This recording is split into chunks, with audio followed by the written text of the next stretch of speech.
जवाहरलाल नेहरू स्वतंत्र भारत के प्रथम प्रधानमंत्री थे। इनके पिता प्रसिद्ध बैरिस्टर व समाजसेवी थे। नेहरू जी संपन्न परिवार के इकलौते बेटे थे। इनके अलावा इनके परिवार में इनकी 3 बहिनें थीं। नेहरू जी कश्मीरी वंश के सारस्वत ब्राह्मण थे। नेहरू जी ने देश विदेश के नामी विद्यालयों एवं महाविद्यालयों से शिक्षा प्राप्त की। इन्होंने हेरोसे स्कूल की प्रारंभिक शिक्षा एवं ट्रिनिटी कॉलेज लंदन से लॉ की शिक्षा प्राप्त की। इसके बाद कैम्ब्रिज विश्वविद्यालय से कानून शास्त्र में पारंगत हुए। 7 वर्ष इंग्लैंड में रहकर इन्होंने फैबियन समाजवाद एवं आयरिश राष्ट्रवाद की जानकारी विकसित की। इन्हें बच्चों से भी बहुत लगाव था। बच्चे इन्हें चाचा नेहरू कहकर संबोधित करते थे। इसी प्रेम के कारण इनका जन्मदिवस बाल दिवस के रूप में 14 नवंबर को मनाया जाता है। Nehru ji discovery of India के रचयिता के रूप में भी विख्यात रहे। 1912 में नेहरू जी ने भारत लौटकर इलाहाबाद हाईकोर्ट में बैरिस्टर के रूप में कार्यरत हुए। 1916 में नेहरू जी ने कमला नेहरू से विवाह किया। 1917 में वे होम रूल लीग से जुड़ गए। 1919 में नेहरू जी गांधी के संपर्क में आए, जहां उनके विचारों ने नेहरू जी को बहुत प्रभावित किया और राजनीतिक ज्ञान इन्हें गांधी जी के नेतृत्व में ही प्राप्त हुआ। यही वह समय था जब नेहरू जी ने पहली बार भारत की राजनीति में कदम रखा था और उसे इतने करीब से देखा था। 1919 में गांधी जी ने रोलेट अधिनियम के खिलाफ मोर्चा संभाल रखा था। नेहरू जी गांधी जी के सविनय अवज्ञा आंदोलन से बहुत प्रभावित थे। नेहरू जी के साथ उनके परिवार ने भी गांधी जी का अनुसरण किया।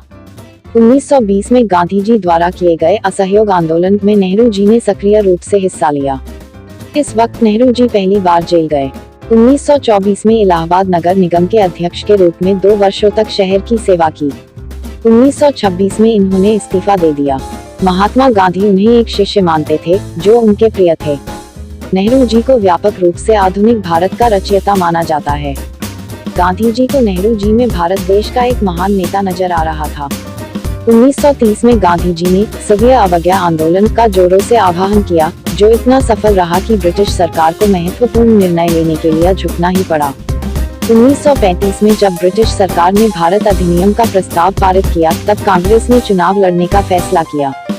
नेहरू ने चुनाव के बाहर रहकर ही पार्टी का समर्थन किया। कांग्रेस ने हर प्रदेश में सरकार बनाई और सबसे अधिक जगहों पर जीत हासिल की। 1936 से लेकर 37 तक नेहरू जी को कांग्रेस का अध्यक्ष नियुक्त किया गया। 1942 में गांधी जी के नेतृत्व में भारत छोड़ो आंदोलन के बीच नेहरू जी को गिरफ्तार किया गया, जिसके बाद वह 1945 में जेल से बाहर आए। 1947 में भारत एवं पाकिस्तान की आजादी के समय नेहरू जी ने सरकार के साथ बातचीत में महत्वपूर्ण भूमिका निभाई।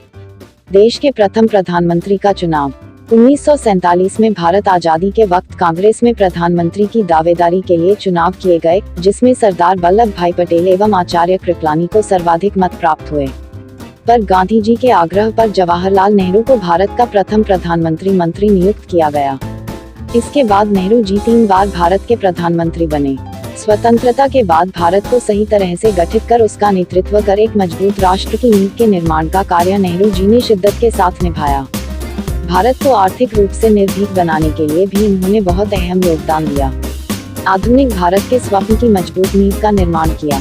इन्होंने शांति एवं बामेनलीय गुटनिरपेक्ष आंदोलन की रचना की।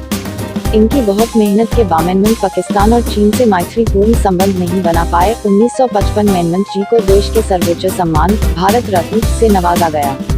नेहरू जी अपने पड़ोसी देश चीन व पाकिस्तान के साथ संबंध सुधारने के लिए हमेशा प्रयासरत रहे। उनकी सोच थी कि हमें अपने पड़ोसी से अपने समान प्रेम रखना चाहिए, लेकिन 1962 में चीन ने भारत पर हमला कर दिया, जिससे नेहरू जी बहुत आघात पहुंचा। पाकिस्तान से भी कश्मीर मसले के चलते कभी अच्छे संबंध नहीं बन पाए। नेहरू जी की 27 मई 1964 को दिल का दौरा पड़ने से स्वर्गवास हो गया। उनकी मौत भारत देश के लिए एक बहुत बड़ी क्षति थी। देश के महान नेताओं व स्वतंत्रता संग्रामी के रूप में उन्हें आज भी याद किया जाता है। उनकी याद में बहुत सी योजनाएं, सड़क बनाई गई। Jawaharlal Nehru school, Jawaharlal Nehru technology university, Jawaharlal Nehru cancer hospital आदि की शुरुआत इन्हीं के सम्मान में की गई।